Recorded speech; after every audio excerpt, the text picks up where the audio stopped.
Eu acredito que para a Rússia, o primeiro objetivo é que a Ucrânia declare neutralidade e que o governo do Zelensky caia. Não há condição de você conviver com o governo do Zelensky depois do Putin apostar as fichas que ele apostou nessa ação militar. Isso eu entendo claramente. Em relação à situação de nós dizermos, como eu vejo muita gente dizendo nesse momento que a Ucrânia é nazista, né? Como vocês bem disseram, um país de 44 milhões de habitantes.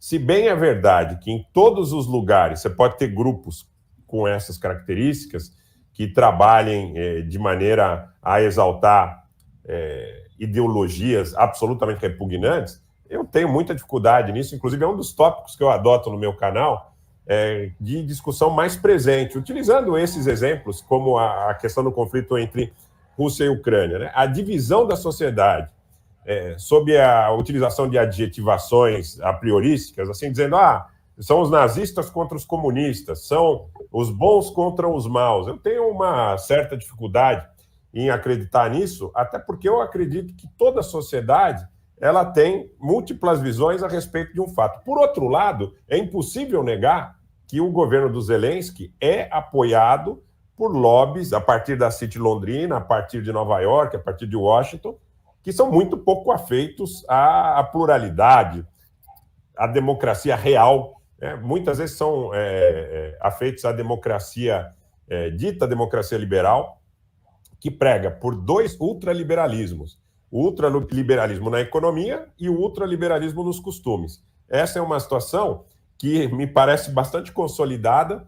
Por exemplo, se nós olharmos, eu sei que não é o tema da nossa conversa, mas se nós olharmos para certas decisões monocráticas do Supremo Tribunal Federal, que falam a respeito de um ultraliberalismo nos costumes e falam sobre ultraliberalismo na economia, como, por exemplo, em situações de privatizações, em situações de independência do Banco Central. Geralmente o Supremo, ou em decisões colegiadas, ou, primeiro, naturalmente, algumas delas são monocráticas, né?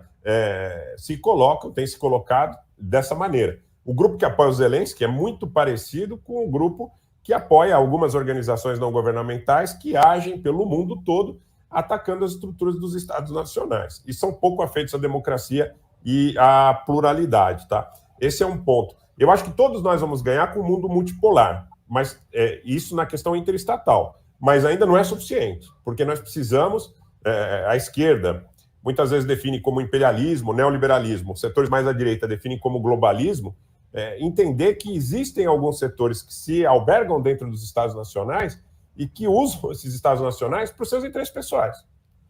O Zelensky representa muito isso. O Zelensky representa muito um governo que um governo que atua, ou atuou até aqui, em favor dos oligopólios.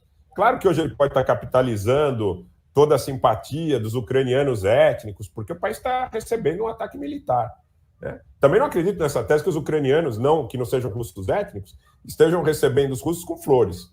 Porque senão, de novo, é o recado que os Estados Unidos davam em Bagdá, que os iraquianos iriam recebê-los com flores. Não é bem assim.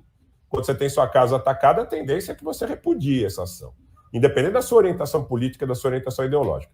Veja, em relação ao primeiro ponto que você coloca da morte de um negociador ucraniano. Eu vejo assim, os Estados Unidos dizem que a Rússia quer matar, eu estou colocando dessa forma para a gente chegar nessa interpretação, que a Rússia quer matar o Zelensky. Se acontecer alguma coisa com o Zelensky, eu não posso estar certo em que foram os russos, porque eu lembro de Saddam Hussein, que apertou a mão do Donald Rumsfeld e depois foi enforcado. Muammar Gaddafi foi recebido por Obama, por Berlusconi, por Sarkozy, por Tony Blair, e depois foi linchado no meio da rua por forças ligadas a esses setores. Então, se acontecer alguma coisa com o Zelensky, não necessariamente pode ser obra dos russos. Da mesma forma, eu não consigo daqui ter a certeza que esse negociador teria sido morto por se alinhar aos russos e trair os ucranianos. Vejam, quer dizer, eu acho que essa peculiaridade precisa ser tomada em conta. Tem gente que diz aqui que é contra-informação no chat. Eu acho que a gente pode conceber dessa forma, assim, como contra-informação, né? Mas é arma de guerra, a guerra cognitiva.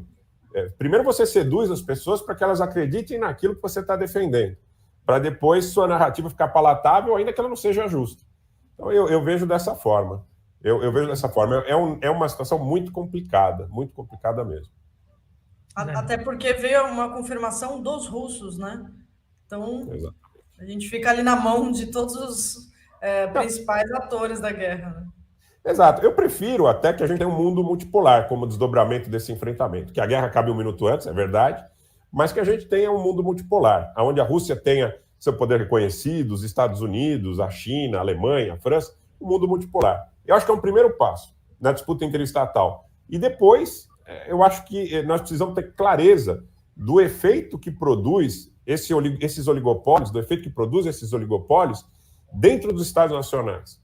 Foram esses oligopólios que foram responsáveis pelas primaveras. Não necessariamente o Estado profundo dos Estados Unidos, que ele não é concebido por abstrações. Ele é concebido pela farma, pelas big techs, pela indústria militar, pelas petrolíferas, pelos grandes lobbies nos mercados de capitais.